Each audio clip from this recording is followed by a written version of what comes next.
I used to read Bible verses about God being with us, or I'll be with you wherever you go. I'll be, and I used to, in the back of my head, I used to think, what is the point of you being with me, God, if I am still, if you're not gonna help me through the situation? I used to think, what is the point of you saying you're with me when I am still feeling the pain, but you're with me? What is the point of you saying that you care and you're with me and I am still struggling the way I am? What is the point? I used to ask myself that, and I used to feel guilty because it felt like I'm putting God on a spot, until when he revealed to me that, one, he's not scared of my what ifs and my whys. He's not. And two, he has proven to me over and over, like by teaching me, because look, I've been to the bottom of the bottom of the bottom of the bottom of the rock. If you know, I've been there. I've been, and you know, I've seen scary, and I've gone through scary, and I've been exposed, and I've gone through all these different things, and I had a lot of questions for the Lord, because it didn't make sense to me, and again, there's a lot that I could talk about that he's taught me about myself and about him and all that stuff, but I just used to ask myself why, because sometimes he will not rescue you out of the fire per se, or he will not stop the fire from coming, but he will go through it with you. But to me, it didn't make sense. It's like, you're God, just take the fire away so I don't have to feel the pain of being burnt, you know. Just take the hard situation away. That's what we think, because we don't want to go through the pain, we don't want to go through the fire, so to us, we want the easy way out.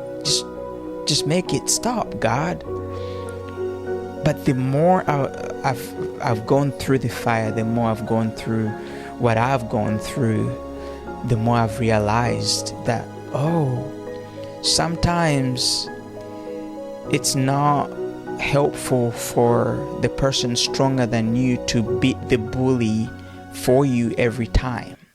Sometimes it's better for that person to teach you how to beat the bully for yourself, how to endure, how to face your biggest fears, so that when because we've established that when this fear goes, there is going to be something else in the future that is going to come, you know, because life is filled with scary things. And he's told me that he's going by him letting me go through the fire. It's not him being insensitive about what I'm facing, or him not being caring, or him not seeing what I'm going through per se, but he's teaching me that the fire is not the thing I should be scared of. When I am with him, I learned later on that, the thing I thought was most scary is actually not scary at all, because I've gone through it.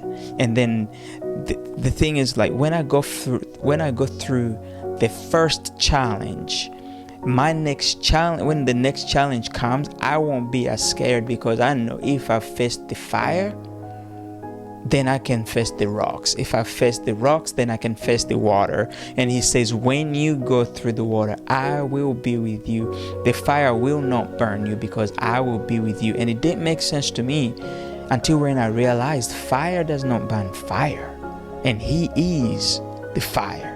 When you read this story of Shadrach, Meshach, and Abednego, you think, before you know what took place, you think, God is just gonna, stop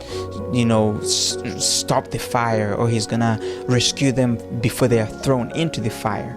And it sounds so weird when it looks like the weapon is prospering, because what we expect God to do is to stop the fire. But it throws us off when the fire comes, when the disease still takes place, when the marriage still breaks, when that job is still goes away. Like it makes no sense to us when we prayed and fasted and that person still dies, and it makes no sense. But what I've realized is sometimes, not all the time, but sometimes, that is the thing that teaches us endurance. That's the thing that teaches us not to be dependent on somebody to come and rescue us besides God. That's the thing that teaches us to be strong and stronger in the Lord. It teaches us how to grow our faith in the Lord, because we realize then that it's not so much Him taking the fire away that we need per se, or stopping us from being thrown into the lion's den in Daniel's situation.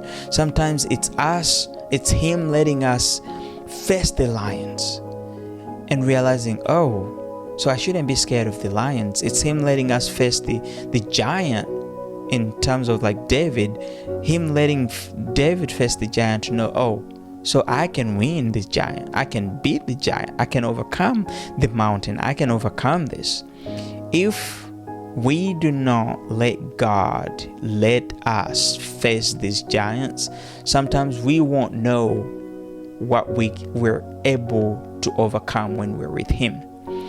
So it's made more sense to me that when you're going through a hard season, when you're facing a giant that you don't know how you're going to beat, that we shouldn't always pray for God to take it away per se, but we should pray for Him to be with us through it, so that we can see to the fullest the power, the strength, the ability of our God. Because look, if He takes it away, if He comes to our rescue the way that we expect Him to all the time, we miss out on the opportunity of seeing Him flex on our behalf. We miss out on the opportunity of seeing Him be God. Because sometimes what we need, is these scary moments,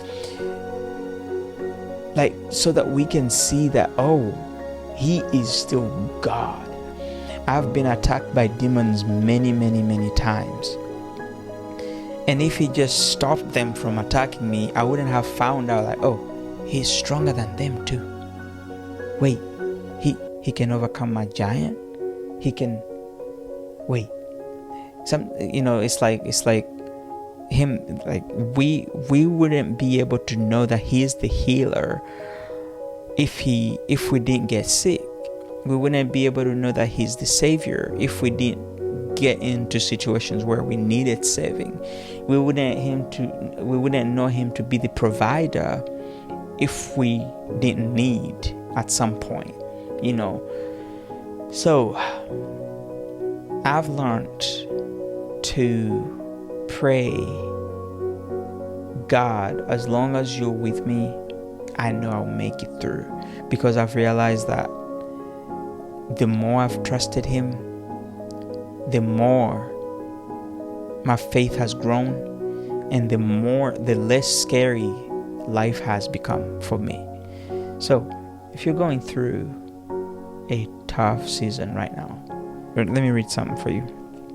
It says, though I walk in, this is Psalms 138 verse 7. It says, though I walk in the midst of trouble, you preserve my life. You stretch out your hand against the wrath of my enemy, and your right hand delivers me. The Lord will fulfill His purpose for me. Your steadfast love, O Lord, endures forever. That is what gives me hope in times when I feel like the whole world is coming against me, and I don't know where to turn, and I don't know what's coming next, and all the what ifs and all the whys and all these different things keep coming up.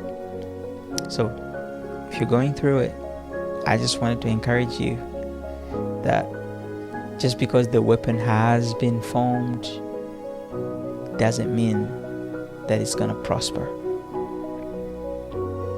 So don't lose hope. Don't lose heart. He's right there with you, and it always gets better.